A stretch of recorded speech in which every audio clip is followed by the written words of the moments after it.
Assalamualaikum warahmatullahi wabarakatuh. Kembali lagi dengan saya Malam Misteri. Kali ini kita akan membahas cerita pengalaman horor berjudul Ada Pocong di Kamarku. Selamat mendengarkan. Pocong selalu hadir di kamarku. Aku tak paham kenapa pocong begitu betah berada di kamarku berlama-lama. Yang aku heran, dia akan keluar kamar kalau subuh menjelang, tepatnya sebelum azan subuh berkumandang memanggil setiap orang yang terlelap. Aku masih ingat saat pertama kali si pocong mendatangi kamarku. Waktu itu usiaku masih 10 tahun. Entah karena aku pernah nonton seri pocong dari DVD yang dibeli bapak tiriku, atau karena melihat peti jenazah bapakku saat beliau disemayamkan di ruang tengah rumah kami. Semuanya serba kemungkinan, karena keadaan itulah yang kuingat. Si pocong mengendap-ngendap masuk ke kamarku. Aku pun heran lagi, kenapa si pocong mengendap-ngendap. Seharusnya kan dia melompat karena kakinya masih ketutupan kain kafan yang diikat dengan sehelai kain putih. Pertama kali didatangi, aku begitu ketakutan, hingga tak berani berteriak. Bukan tak berani, suaraku seperti tersekat di kerongkongan, tak mau keluar meski dipaksa. Keringat dingin pun membanjiri tubuhku, hingga membasahi sprayku yang bergambar Spiderman yang sedang mengeluarkan jaring laba-labanya. Aku tahu yang datang itu si pocong, karena ekor mataku sempat melirik ke arah pintu kamar yang membuka. Dia mengendap seperti takut jejak langkahnya terdengar.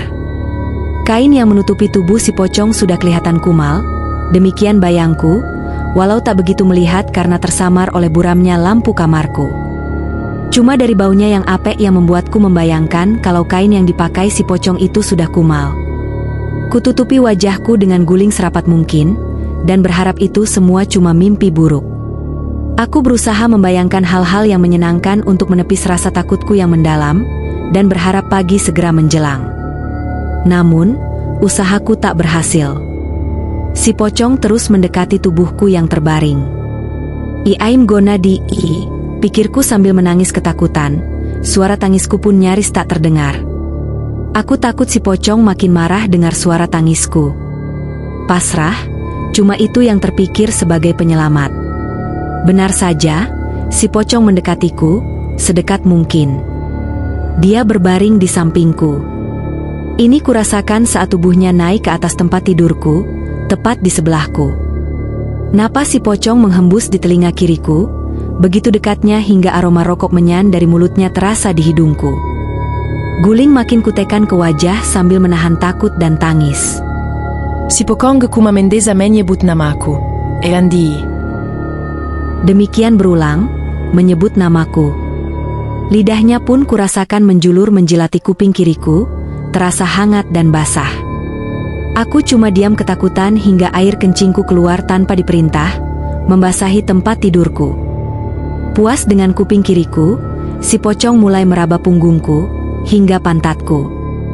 Kemudian rabaan itu berpindah di antara dua pahaku, hingga akhirnya selangkanganku.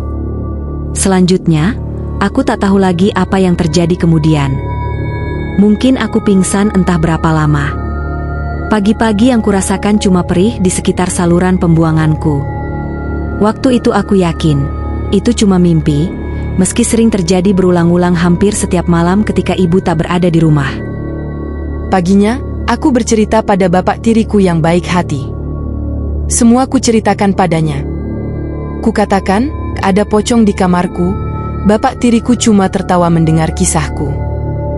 Dia cuma berkata menghibur, kamu pasti bermimpi, mana ada pocong. Kamu sih terlalu banyak nonton film pocong. Aku cuma manggut-manggut, berusaha mempercayainya. Lalu, aku pun bercerita pada Mang Dirman, supir keluargaku yang setia dan sedikit budek. Setengah teriak aku bercerita padanya. Mang Dirman pun sependapat dengan bapak tiriku. Demikian pula dengan si Liem, pembantu di rumah kami. Dia cuma tertawa dan menganggapku berhalusinasi. Dasar anak-anak, bisanya menghayal, katanya sambil ngeloyor pergi. Andai aku punya abang, kakak, atau adik, pasti aku cerita juga ke mereka. Saat ibu pulang dari seminar pun, aku cerita hal yang sama.